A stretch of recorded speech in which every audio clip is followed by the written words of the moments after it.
So, welcome to our special Sunday podcast. It's our regular Sunday podcast. We always do it on Sundays. Right. Yep, Our that's a thing. Sunday podcast. Yes. No other day. Nope. No, Wednesdays must have been a dream. Yeah? We never done that. Wednesdays? Ew. No. Who releases on Wednesdays? Anyways, this week we chose a movie and unchose a movie, so we're doing great. We unchose and then rechose a new movie. Yes. So go us. Go you. Really, it was your choice. That's why we needed the extra time. We had to do like 6 extra podcasts and then not release any of them. Oh yeah, sure. So your fault because it was your choice. What happened? Explain. So I chose The Marksman. I thought it was available for streaming. It is not.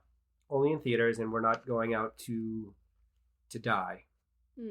So we are not healthcare workers. We do not have a vaccine, and our numbers are not fantastic. So we decided that we needed to stay with streaming movies.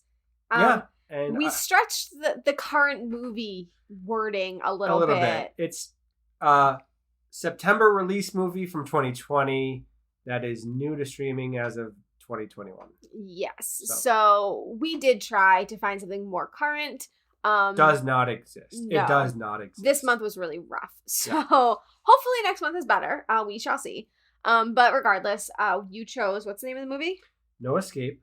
Which there is 2 of them. This is not the Owen Wilson No Escape. Oh, I only saw the Owen Wilson. There's a Ray Liotta 1994 version, which is basically Lord of the Flies with adults. Okay, and then there is an Owen Wilson version. So when you're Googling, you have to put No Escape 2020. That's I actually really kind of want to watch the Owen Wilson one. I saw the trailer. It looks seriously good. And it has Lake Bell in it, which I actually like her as an actress. So anyways, we cannot be adding more things to our list. Our list is ever growing. We're adding it. It's added to the list, just like the next movie that we're about to bring up. Yeah, our list is so important that when I switched phones, I literally told them my notes have to come over because I have a movie list that I cannot replicate. Nor can I take a billion screenshots of said list. So yeah, the things we do for the podcast. Anyways, No Escape. Yeah, we do have a mea culpa. We have to make amends for last week. Or more just clarify. So really clarify. Tyler decides to not remove this from YouTube, even though there is no video and it really doesn't need to be released on YouTube. So every once in a while we get a comment over there, and we did for last week's episode, and it was pretty quick. It was like within like a minute of releasing. Not really that quick, obviously, because I had to listen. But anyways, Michael Jacob said, Black KK Klansman is not a series, LOL, with a lot of L's.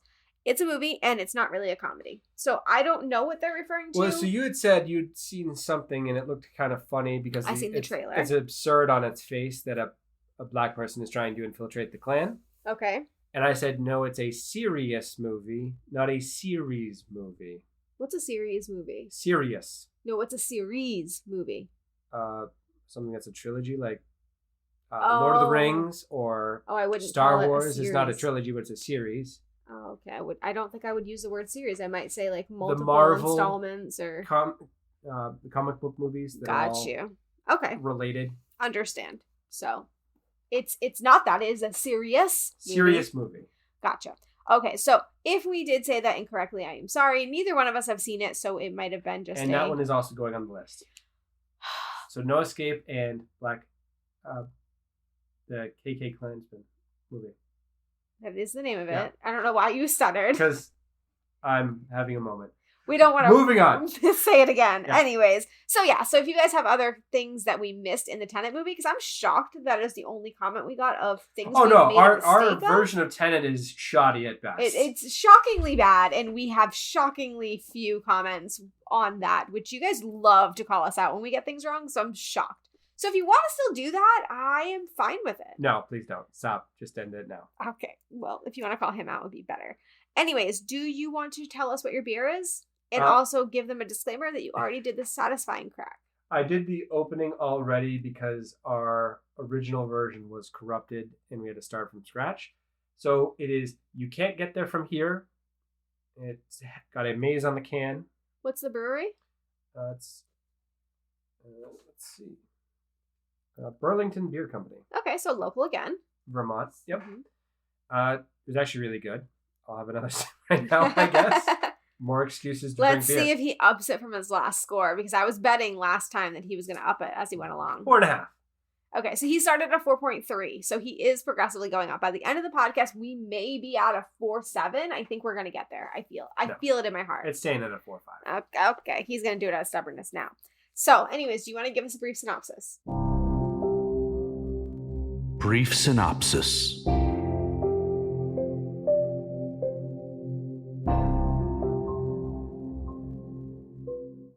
Brief synopsis. A bunch of pseudo-famous internet personalities go to Russia to participate in an extreme escape room, and bad things happen to them. Yeah, I mean, that's fair, I suppose. Okay, so we do normally go through the actors, of course. IMDb, and no, I don't think I've seen a single one of them in any movie. Yeah. So the first one on the list is Keegan Allen. He is the only one that I've actually heard of. Prior to this, I had seen him in Pretty Little Liars and... Got nothing. Okay, well, he basically plays a vlogger who is having his 10th anniversary of vlogging, and all of his friends decide to kind of surprise him with an escape room, and it's quite the surprise, is what I'll say. And he plays a very annoying, obnoxious Oh, you're vlogger. setting that up to cut me out at the knees. Exactly what I'm trying to do. But as for his character, I mean, I didn't like him or dislike him, but you said you hated him. I didn't connect to basically anyone in this movie, and the fact that they all died. So these are more things that we do need to discuss about connecting to an internet personality, but Yeah. we'll get there. But anyway, so yeah, that's kind of what he plays. I actually like Keegan Allen as an actor. In Pretty Little Liars when I saw him, and I'm actually interested to see him in future things. I saw that he was in Walker, obviously. But I am interested to see him because I do like him. Okay. Do we want to move on? No, you want to move past it, but we know that this is my Gilmore Girls reference because I mentioned Walker. Now, you did give me this one, and I will give you props for that because I, generally speaking... It's understandable that you missed it. It's literally the first person listed on the IMDb listen. Of this movie, and it's the first thing listed on his IMDb. Okay, so my rule for this, and it's my personal rule, is that when I do this type of stuff, I do things that have already been released because I feel like if you're going to do a connection, it's going to be something you could have at least seen at some point, not something that you... Who made these rules? That's my personal rule for myself. So I always skip over the ones that are in development or haven't come out yet. So I'd skip that. But after scouring all of IMDb and realizing that these are all either new actors or indie actors, there was no connections. I had to go back to what you found, and that was that he is going to be in Walker with Jared Padalecki, who is Dean, and that is Roy Gilmore's first boyfriend. Yes. The worst boyfriend of the mix. Yes. He's not the worst boyfriend, surely. Oh, he is. He's awful. I guess. Clingy and jealous. Nobody needs that in their life. Whatever. Moving on. Mm-hmm. Who else is in the movie? I mean, do we need to mention anyone else? Denzel Whitaker. Okay. And what do we need to mention him for? He's the best friend that keeps him grounded, in possibly the only person that I could tolerate in this movie. Okay. He's also my Lord of the Rings reference. He's also not an internet personality. It's funny how that's trend is happening. Okay, go ahead. So he is in Black Panther with Andy Serkis. Andy Serkis is the voice of Gollum from Lord of the Rings. I'm not going to say I don't know who Andy Serkis is because you're going to say he's Gollum, and then we're just going to have this weird little meta we know, but yeah, so he's we're not my going to precious guy. Yeah. Not my pillow guy, not to be confused. Anyways, everybody else in the movie, I don't have any issues with them. They're just not people you would know, so I don't really know that it's relevant to bring them up. Yeah, it's a bland performance across the board. Okay. I just, meh. Okay, so we'll start there again, since you seem to really want to hammer that home. Yeah, so, the acting of the movie. Now, we generally actually don't talk about acting that often, because most of the time, even if we don't like the movie, we admit that the acting is decent in most cases. I mean, we've been on a wild stretch of Tom Hanks movies recently, so it's an unfair comparison. It's like, you can't go from Tom Hanks, Meryl Streep, any other talented actor, Leonardo DiCaprio, to back to a regular movie. It's just not fair. So I think that is at least part of it, but it's also a horror movie, and you're not meant to really connect with people. Well, I mean, because then you'd be hella sad all of the time in horror movies. But okay, so you think it's bad acting. So my question to you would be, when you're portraying somebody who is playing an internet personality who is literally known for being cheesy, over the top, and obnoxious, and that is what you got from character. Is it bad acting, or do you just not like that type of personality? I think it's the latter part of it. I think it's I don't like that kind of personality. And so it could be good acting. He did a good job acting in a way that I don't enjoy, I guess. And you don't enjoy vloggers such as Logan Paul, right? Oh, God, no. And he irritates you in the same type of way? Yes. Okay, then. So he's a good actor. See, look at that. We made it. Keegan, I was doing this for you. He's a good bad actor. Yeah, you are good at being a bad actor. So, see, I needed to prove that he is a good actor. So I'm glad that I did that. I'm really proud of myself. So you had me write down that you want to talk something about the director? So the director is a little bit oddly obsessed with escape room movies because this is his second one in a few years. He did Escape Room, which is also a movie that has a shared title with a different unrelated movie. Did he do Escape Room or Escape Room 2? Because I thought I So read he 2. did Escape Room. The other movie had a better release and has a sequel. Oh, okay. Because I read somewhere that he did Escape Room 2, but okay, got it. So he did Escape Room before this movie, which actually looks like it's a better version of this movie. And there's like puzzles and stuff involved, Yeah. right? Yeah. And actually it looks like it might be more difficult than just moving a little thing around the board and putting things on the wall. These puzzles were not rocket science. I guess know your audience, but yeah, I would imagine that a mouse hooked up to some kind of machine could have figured out these puzzles. I mean, I guess the question is, were they meant to be hard given the ending?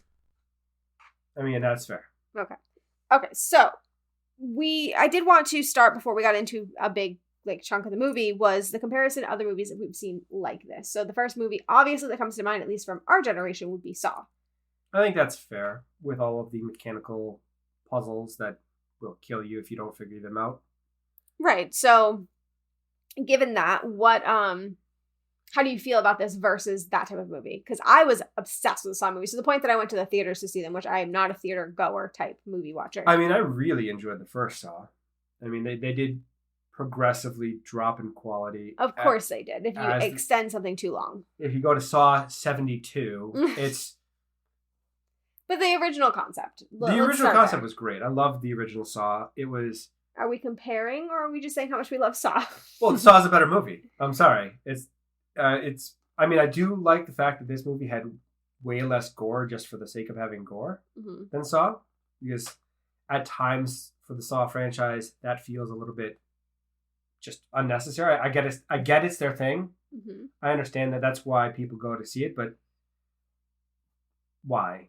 See, so for me, I don't like gore for the sake of gore. I'm not a gore person. I only enjoy gore if there's a purpose, and I felt like in the Saw movies they had a purpose. Like the gore was there was a reason for the gore. You needed to see that because the whole point was that the person had to get through that in order to... It was their own personal crucible that they have to overcome to become a better person. Right. Without the gore, there isn't a movie. Right. And if that's when I'm okay with gore. It's like, if you took out the gore and the movie still existed and would still be just as good, then I don't want it.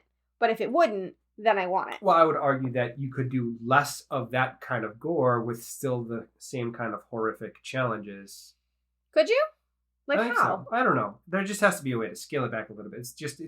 Oh, does it bother your sensibilities? No, I don't feel it's necessary. I don't care either way. It's shock value for shock value, I guess. So what I would say about this movie is the reason likely that it lacked gore, spoilers, is the ending where we find out that it's not real. So one of the things that the director mentioned in a interview that he did was that the reason that they didn't show a ton of gore is because what you're seeing is what Keegan Allen is seeing.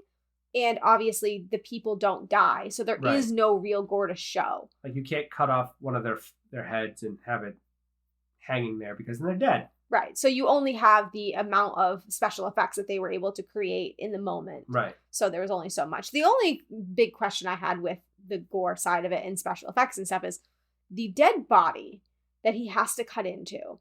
Now, I understand that you can do a prop dead body, you can do that kind of stuff, but don't you think that if you were cutting into a person and it was fake, that you would be able to figure that out when you're inside it was a real dead body that they got from the morgue. So it was a person that died of medical other unrelated medical issues. Illegally, is that allowed? Like, I mean, if the person donated their body, to science, not to an escape room. darling, they probably paid someone. All right. Okay, so you think it's a real dead body then? I do think it's a real dead body because you would be able to tell the difference, wouldn't you? Like as a human, I would hope. I would imagine. I mean, I would imagine too, but that was like my big question of, I understand like faking, killing, like shooting someone. You just, put your head down, you put some fake blood in. I get that. But the faking, putting your hands inside of a body feels like a hard thing to fake. I mean, he's also not a doctor, to be fair, so he wouldn't know the difference. You would know enough. I don't know. But I would imagine they just picked a dead body from the morgue. And that makes me think questionable judgment there. But okay. So anyways, from there, so the big thing that this movie is doing, right, is obviously looking at the detriment to your brain as well as society of internet personalities, social media stars. So the fact that we are in a consistent and steady decline as a result of those people as a society. They bring nothing to the table. And see, now I'm going to vehemently disagree with that, obviously, based on everything that I do for a living. So we're going to be careful. Remember what your wife does for a living. You sell clothing for a living. Yes, and a big part of me selling clothing is having a internet presence. Oh yeah, if you were actually internet famous, that would be great. It would make life so much easier. Yeah, well, but that you're will also never not happen. the entirely annoying people that are all over the internet. Okay, so be careful about generalizing a whole group of people. So I have a problem with the way that the majority of them act, because they're crap people. Okay, so the people that the director was inspired by were Casey Neistat and Logan Paul. So you're going to really see Logan Paul in this. Casey Neistat I don't find as bad. Mic drop, rest my case, really, with that name. Come on. With what name? Logan Paul? Yeah. So okay, so what are your feelings about Logan Paul? Because I know you know way less than I do. I just find him outrageously irritating, and still? Currently? I don't think I've ever actually sat down and watched him for more than a few seconds of seeing that I don't like it and clicking away. Do you find him still irritating is what I want to know. Yes. That's strange and tells me you don't watch YouTube. But anyways, so I think for me, this kind of brings to me the image of the Suicide Force, which was Logan Paul's biggest problem and was his turning point. And when he kind of realized what was going wrong, he actually ended up hiring somebody to ground him and help him kind of bring him back to his personality that he should be, his real life personality. And now he's really not the problem. Jake Paul is the problem, but he's much better. But the Suicide Forest situation. So, I mean, did you see when that happened? Do you know what the Suicide Forest? I know the Suicide Forest in Japan was a controversy, and he was a raging dick to... Do you know what he did? He went to it and filmed it. And filmed what? A person. A dead person hanging, yes. So that was a huge deal, and that is an example of the blurred lines between wanting views and doing something for views versus morally what is correct, what is right to do. I mean, this was a violation of their culture, and it was also just a violation of that person's like personal privacy. Things, like his privacy. Like, I mean, the whole thing was awful. It was a terrible decision that he made, but I think very much so it was the idea of living in that moment of instant gratification. He knew it would get views. It got views. It got controversy. It got him to be trending topic. It just... I mean, I guess, but at what cost? Right, and he used to do a lot of things like that. I mean, he broke the law a ton of times. He did a lot of things that were very dangerous to do, knowing that his viewers were children. Like, he did a lot of things that were just outrageous, and it was for the views. So, yeah, I mean, I definitely see Logan Paul in this, and it's funny that one of the actors in this movie is actually Logan Paul's in real life friend. I mean, yeah.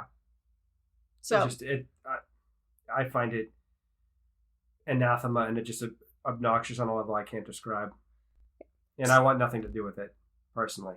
And now most of the actors were chosen for this movie because they are internet personalities. Right. So I think that is a good thing that they did. I think that's interesting because those people can relate to what's going on and understand how it would feel in that moment. So one of the scenes I wanted to ask you about was the beginning scene when they're first in Moscow and the girlfriend is getting kind of cornered by the mob, and he is too busy dealing with his fans. He doesn't notice right away and almost like loses his girlfriend to the mob. Like To Russian sex trafficking. right. And he pulled out his phone a few too many times in that instance. But I mean, if your significant other did something like that, obviously I can't save you from the mob, but I mean a similar scenario, how would you feel if their focus was on their fans rather than you? Well, afterwards in the car, you say, I think they got some of that on film, which Right. not priorities, man. Priorities. Right. So I mean, even though I don't know if that part was part of the whole ruse, I'm assuming it was, but even if it was, would you be able to still be with your significant other knowing that the views very much matter more than you do? No, that would not be okay. So would that end everything for you right there? I think so, yeah. Yeah, so that's how I was kind of feeling too, was just that I'm fine with you having, wanting to do that kind of thing and wanting the views or whatever, but I come first.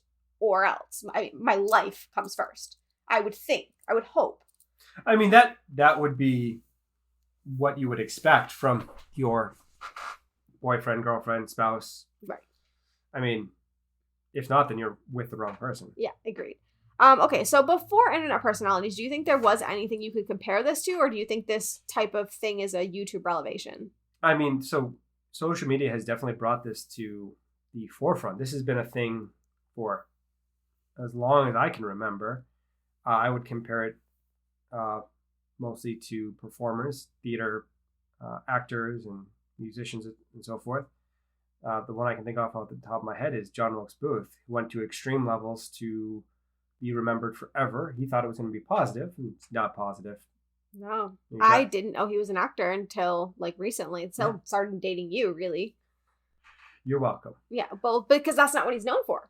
So, I mean... Well, it was at the time, but not anymore, because he did the thing that you cannot do, which is shoot President Murder Lincoln. people, yeah, so... Not people, the President of the United States, Abraham Lincoln. Yeah. So anyway, so I guess that it's not new. A person's need for validation and attention does drive them to do things that are crazy. And the YouTube and all that kind of stuff that gives you instant gratification has probably just made it worse. Right. I mean, there is a long list of different actors that have had their own personal demons, whether it's drug abuse, suicide, just because they are chasing that high of public adoration and public recognition. Right. Agreed. So yeah. So you said that you wouldn't want to be associated with anybody that does that type of thing. No, I just want the money associated with it. I don't care about the actual being in front of a camera. No. You're on YouTube. Contradictory. But anyways, I think on a micro level, though, everybody kind of experiences this. Not just people that are doing YouTube or podcasting or doing all of the things to get an audience, but also on a micro level. I mean, internet engagement, when you're looking at Facebook or you're looking at Twitter, the instant response time that you can get just as being an average Joe. And do you think that affects people's personality in any way? Like just an everyday person that isn't famous? I think it does. I mean, you also run into the social media echo chamber effect, where you are only shown things that you want to see, and so it reaffirms your opinions on things. Right. So it factors into changing how you can sit down and think about a given topic. Yeah, agreed. I mean, it's become toxic and divided and vicious online for no other reason than you've already had a bunch of people tell you that you're right. And that's the right way to feel. And the people that don't agree with you are wrong. Right. I mean, I'll agree there. So, I mean, I think that this movie does do a good job of getting you to think about the effects of that type of, adoration and that type of instant gratification. Okay, so going into what the rest of the movie is about, the movie is before his 10-year anniversary, they go to an escape room and he has to kind of go through a series of torture chambers to remove his friends from them before they die. Is the concept. And then they get kidnapped by the Russian Bratva or mob. Well, that's what he thinks. So yeah, so part of it is that the person who's running it gets kidnapped and they realize that now this whole thing has gone to hell. But then he sees that the friend has come back and he thinks, oh, this is a mastermind behind it all and that they're all tricking us or whatever. But right. The big thing is that he's going through these torture devices and he's trying to release his friends. So you said throughout this movie, you realized what was happening right away. Well, I mean, yeah, it was pretty apparent. I mean, I noticed, especially when they were captured by the Russian mob and they were being paid by some weird, creepy people on the internet to torture them, and they didn't actually torture them. Like, if you're being paid to torture someone, you're not just going to shoot them in the head. Right. It was too quick of kills. Right. It's You'd be like cutting off their arm or poking their eye out or pulling whatever. fingernails, breaking fingers, fire. Like, the people that are paying to watch torture are the people that want to watch torture. Right. And they don't want to just see a death like that. Okay, done and over. There's no build up there. Exactly. You need some foreplay. I mean, that's a really messed up way to look at it, but I guess, yeah. That's what it is. I mean, that's what they're looking for.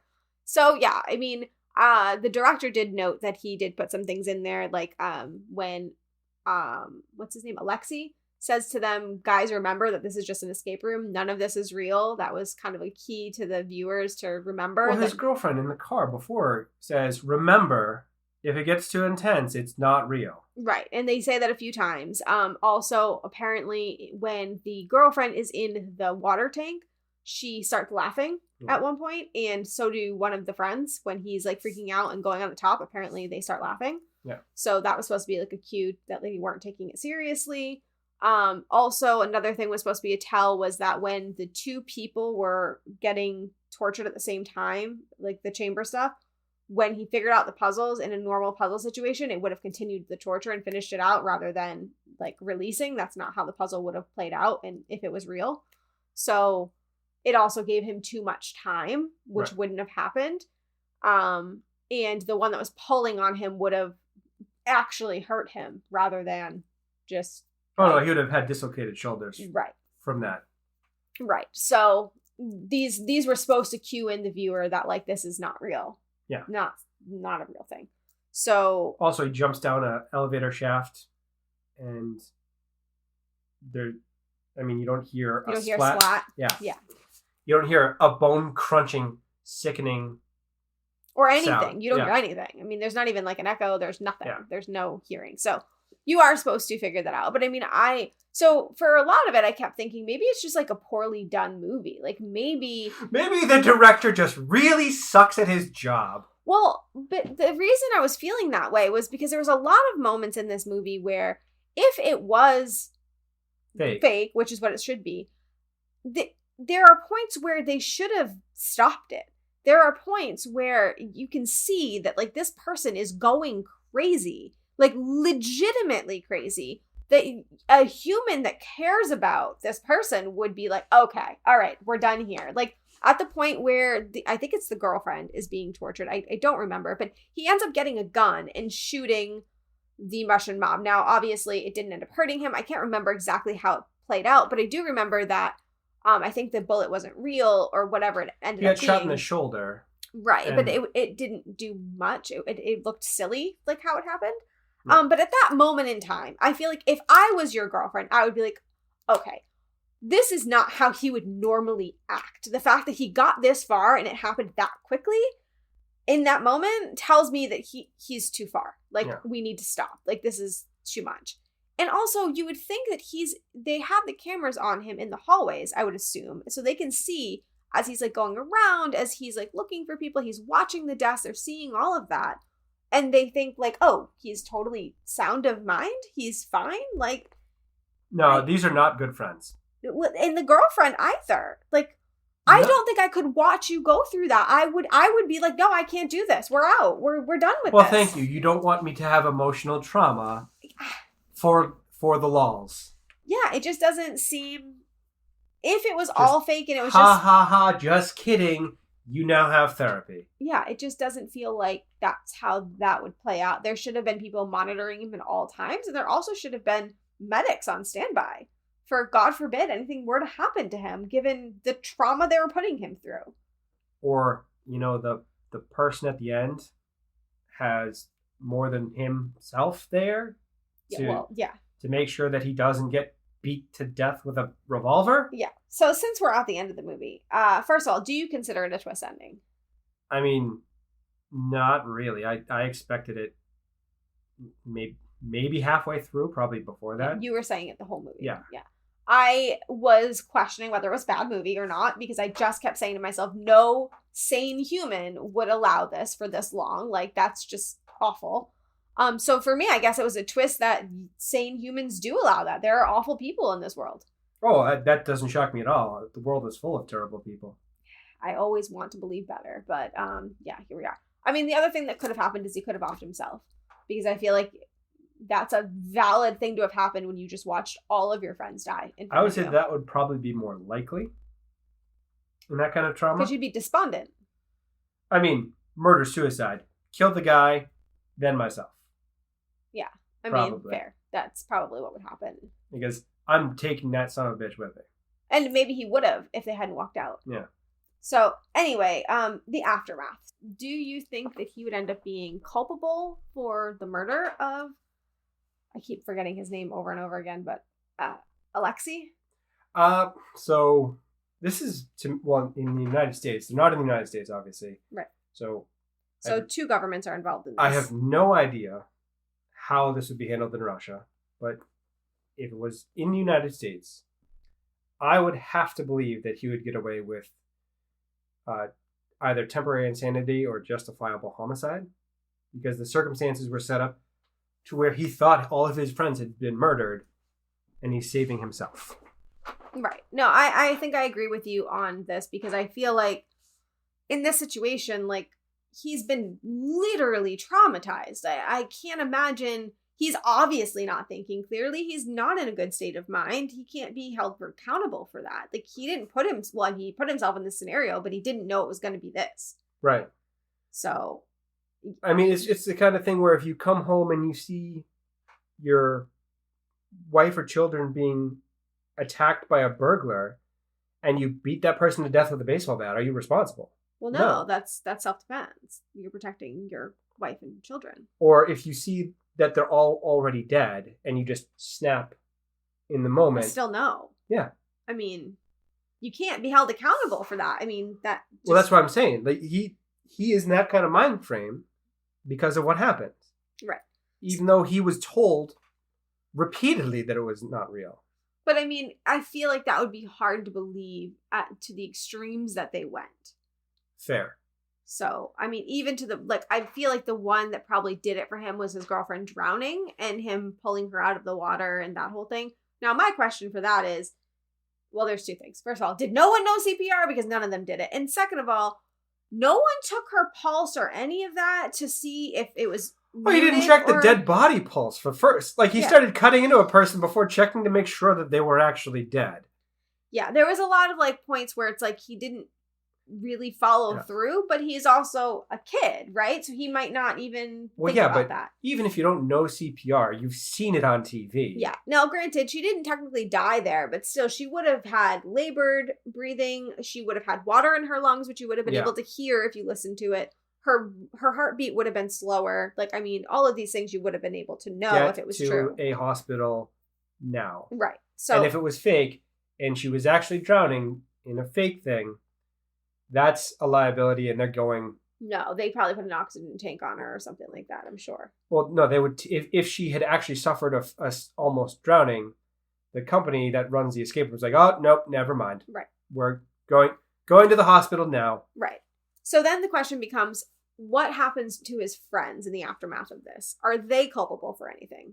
Honestly, I don't know, because they did not, by their actions alone, induce violence. And they did make sure that he was aware repeatedly that it was not actually real. You don't think they could have done a better job of that throughout? Oh, no, they probably could have. I mean, even just his friends peppering in while they're in there, like, hey, man, just remember, this isn't real. Like, could have been helpful. Or just, is this still part of the game, or is this what's going on? Right. I mean, there were ways that they could have been like, just remember, this is a game, like, kind of, but they didn't. They started to go with him on the journey of, oh, this is real. Yeah. And they allowed that, and they continued to allow it, even as they saw him very much not doing okay. No, I think his break came with the girlfriend, but then also his best friend in the elevator, because he just was emotionally. As soon as his best friend was gone, he was in all right, I'm going to kill at least a few people. Right. And you could just tell that had changed in that hallway. Right. So, again, do you think his friends are culpable? You're saying no. You're saying that... I don't know, but on the one hand, not really, because you can't be accountable for someone else's action. But at the same time, if you scream fire and fill a room with smoke and somebody gets trampled to death on the way to the exit, you are responsible. Right. So, I mean, I guess, yeah, actually. I mean, can you be held accountable for traumatizing someone and then what they do as a result of said trauma? Like, I mean, this is really dark, and I don't know why I'm going this dark, but here we are. I mean, if you physically abused a child for their entire life and then that child turns around and murders someone, are you at all accountable? I mean, yes, but also criminally no, because the majority of serial killers have abusive childhoods. So right. So criminally no if the person's provably over 18, happens. but if you're under 18, then yes, you are held accountable. It's a gray area. So it's a very gray area. Yeah. Now, I personally feel that they should be held culpable because they put him in this scenario, and there were many tells where they should have stopped it, and they didn't. Even when he screamed at the camera saying, "Please stop it. If this is a game, please stop." And they should have. He should. Also, they should be better at gauging their friends' mental health. Yeah. Yeah. I feel that they. So these are friends that are not actually his friends, clearly. No, they did it for the views just as much as he was. At Yeah. some point, he stopped doing it for the views. At some point, he started really caring about his friends. I mean, I feel like the moment you see that is when he's given the opportunity to escape and he turns around. I think for him, that was a moment of, this isn't about YouTube anymore. This is about my friends, and I need to save my friends. That should have been a turning point for them of realizing, like, oh, he's like in it. Like, he doesn't think this is fun anymore. Like, he just literally sacrificed his life. He thinks he's going to die, and he's decided his friends are more important. Yeah. Like, that. I mean, good for him. I mean, can you imagine the awkward plane ride home if he had just pieced out at that moment and been like, fuck y'all? So who's y'all? the better friend then? Who would you say is the better friend? I mean, he's the better friend because no one pulls him out of it. No, even his best friend, which is the one you said you liked. Yeah. He could have. He saw him melting down, and he let it continue. Yeah, he did. And that's not a good friend. Yeah. So, I mean, the only person who had character development in this movie was Keegan Allen. Yeah, I think that's fair. Yeah. So, anyways, I think this movie really kind of, I wouldn't call it a horror movie. I'd probably call it more of a thriller movie because it's more of a social commentary. It's a social commentary, thriller, suspense movie. Yeah. And now I know you hated it, but I do appreciate the look at the damage that social media can do. I mean, I hated the people, and I had no attachment to when they die. I just didn't care about. Well, they didn't die. So. Yeah. More is the pity. Yeah. Anyways. Okay. So do you have a history minute? I do. Not particularly great ones, admittedly, but I mean, we do what we can with what we have. I try my best. All right, Tyler's History Minute. Tyler's History Minute.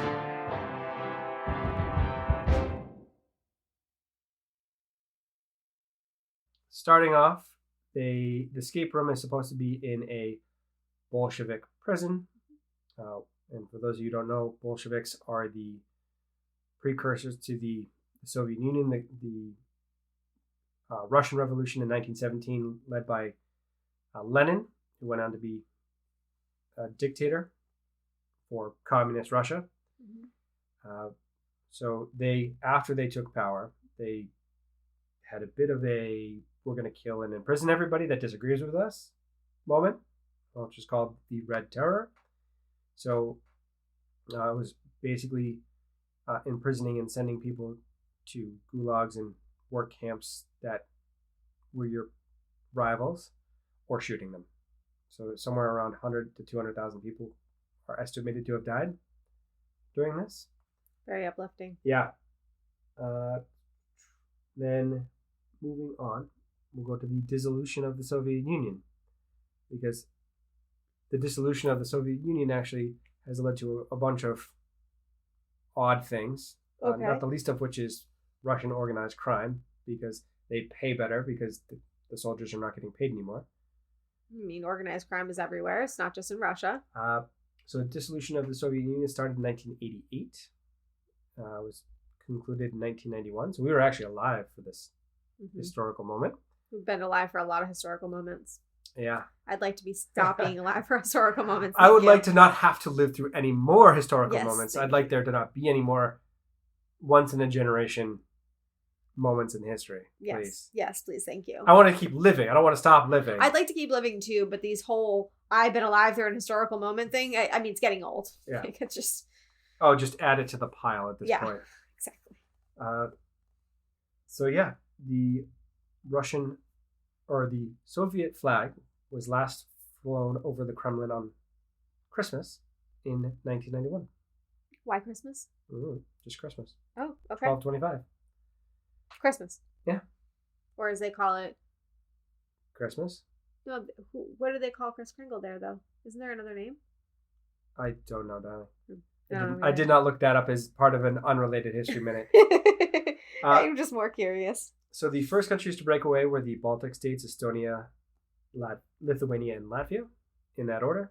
And then the rest of the country dissolved into independent states soon after. Very interesting. That's all I got. Great history minute. Which means that very soon he will be picking a history movie to redeem himself because he generally It's already on the list. Yeah, he generally does that when his history minute lacks. The history movie is coming up quick. Congratulations, you played yourself. Yeah, so we don't have audience ask because we did have audience ask for Marksman, and I didn't want to just keep tweeting. Could we out do the audience asks. asks for the Marksman even though we haven't seen the movie? I mean, I feel like what would be the point? Fair, because we won't wouldn't be able to answer it. So yeah. Anyway, so we don't have that. But we do have reviews, right? We do. Reviews.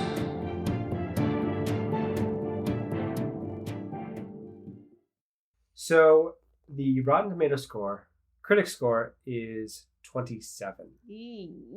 So rather bad. Audience score of only 48. And That's I think great. not much better either. I think it falls into the trap of it's not what people are expecting when they go to see a horror movie or thriller these days. They're expecting Saw kind of gore or more mayhem. I mean, also, let's be fair. This movie has not been seen by a lot of people. You can very much tell that. I mean, and I think it fell into a few problems. It was released in September 2020 into theaters in September 2020.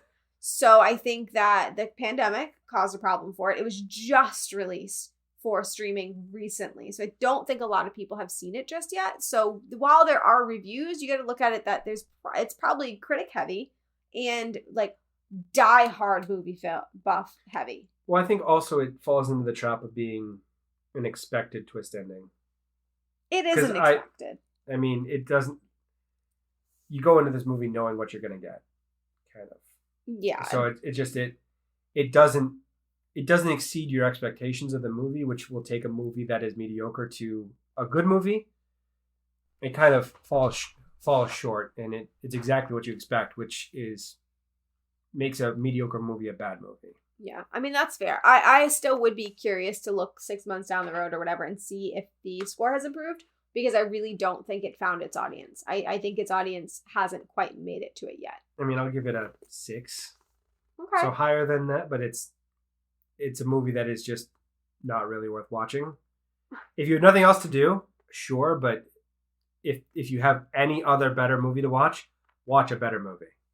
Okay, so I don't necessarily agree. I was going to give it a 7.5. I like the social commentary. I think that it was smart the way it was done, where you don't see a lot of gore because there isn't gore to be had. I like the thriller aspect of kind of looking at it from the perspective of somebody who might be going through this and what you would feel and how terrifying that experience must be to like have that happen. And then the idea that all of my friends did this to me. Like, now I have to live with the fact that even if I get away with this and my friends get away with this, they all did that to me. and they caused me to kill someone. And also, the job that I chose for 10 years drove me to be able to do this.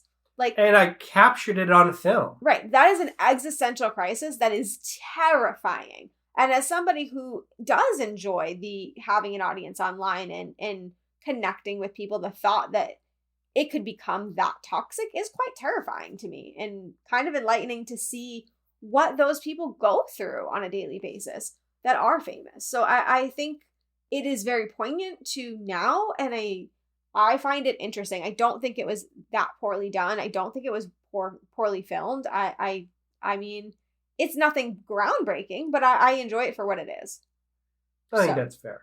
Thank you. All So right. really appreciate that.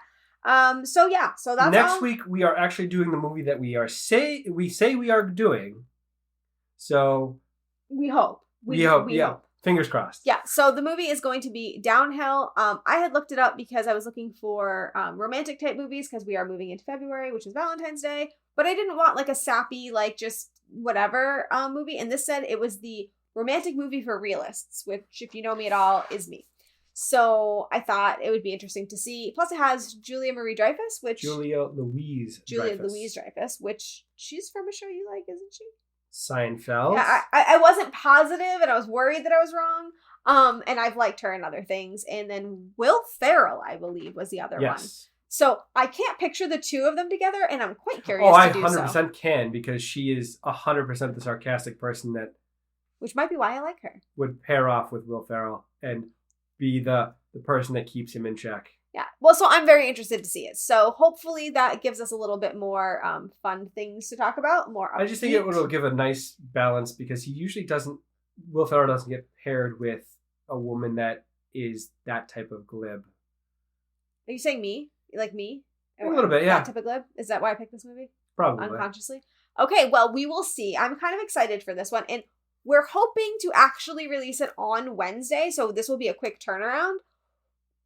I don't know if we can handle it. I don't know, but we're going to try. So let's see if we can get ourselves back on track and come back for next week. So are we watching that movie now? That very soon. Yes. So anyways, leave us comments. Let us know what you think about this movie. We will, if you have anything that you do discuss about this movie prior to Wednesday, which is like 3 days from now, we will talk about it in the next podcast. And also leave us audience ask. I'm going to be releasing that today, which is Sunday. If you haven't seen it and you have something to say, please email me, cinematicallycorrect@gmail.com. I am Cinematically C on Twitter. Tyler is Blame Tyler CC on Twitter. Talk to her, please. For the love of God, you will not get me on Twitter. Yeah, do that. But do this, because I want to have audience ask, since we had to skip it this week. It makes me really sad.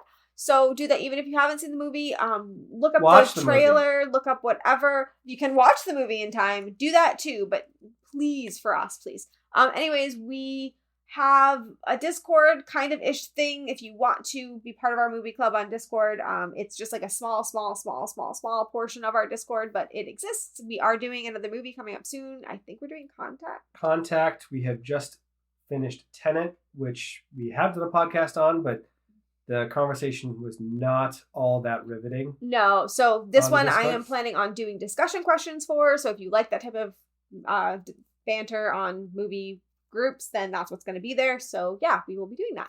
So that is all I have. Do you have anything else? Thank you to JKFS Music for our intro and outro music. Well, that was usually my line, but thank you so much.